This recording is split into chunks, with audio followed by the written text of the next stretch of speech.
翻嚟新聞時間，政府尋日同學聯對話嘅時候提出，考慮向港澳辦提交報告，交代最新民情。全國港澳研究會副會長劉兆佳認為，呢一份民情報告唔能夠改變人大決定，但可以增加空間，設計具體政改方案。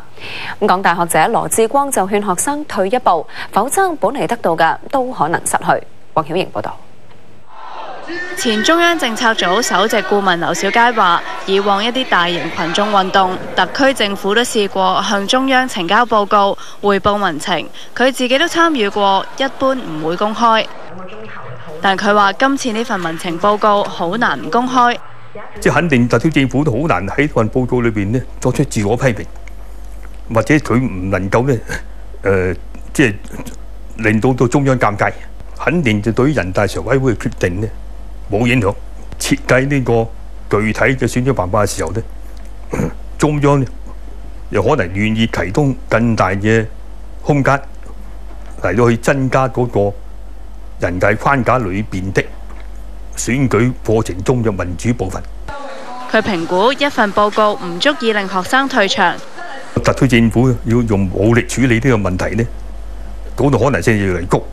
早一日呢，我覺得都仲係一個死結嚟㗎。今次都係似乎嗰個死結就鬆咗少少。佔中三子又好，學聯都係對政府嘅所提出意見有啲批評，但因為佢冇拒絕，所以我覺得而家變咗嗰個波係都係喺政府嗰個場邊嗰度，要由政府去提出一啲更加具體嘅嘢。佢評估有些微希望和平退場，呼籲要珍惜呢場至今仍然係典範嘅運動。我哋可能已經進咗2步㗎啦，我哋退一步啦。我只係擔心即係呢個叫抗持日久啦。好多本來已經得到嘅嘢，可能仲會失咗去添。有線電視記者黃曉瑩報導。政府同學聯經過首次對話，仍然對政改問題存在重大分歧。學聯表示希望同中央直接對話。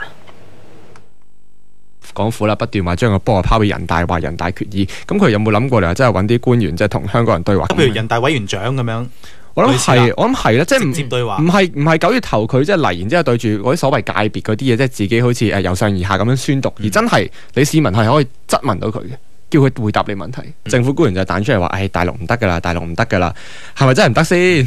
可唔可以攞出台面講先？行政長官梁振英向外國傳媒表示，可以考慮將提名委員會內公司票轉作個人票，但係據了解，可能只係擴大到董事有票。林妙欣報道。冇份同學聯傾政改嘅特首梁振英喺對話前冇耐接受咗4間外國傳媒訪問，佢話1200人嘅提名委員會有空間探討更加民主化，例如可以考慮將公司票轉個人票。佢特別話呢樣嘢係好想同學生以至整個社會探討。奇怪嘅係，政改3人組對住學生2個鐘，完全冇提過。究竟呢個改動係咪真係足以影響大局呢？目前公司票主要集中喺第一界別，以商界1為例，18個選委由880間公司選出嚟。據了解，政府曾經認真探討過轉個人票㗎，有保險界同金融服務界。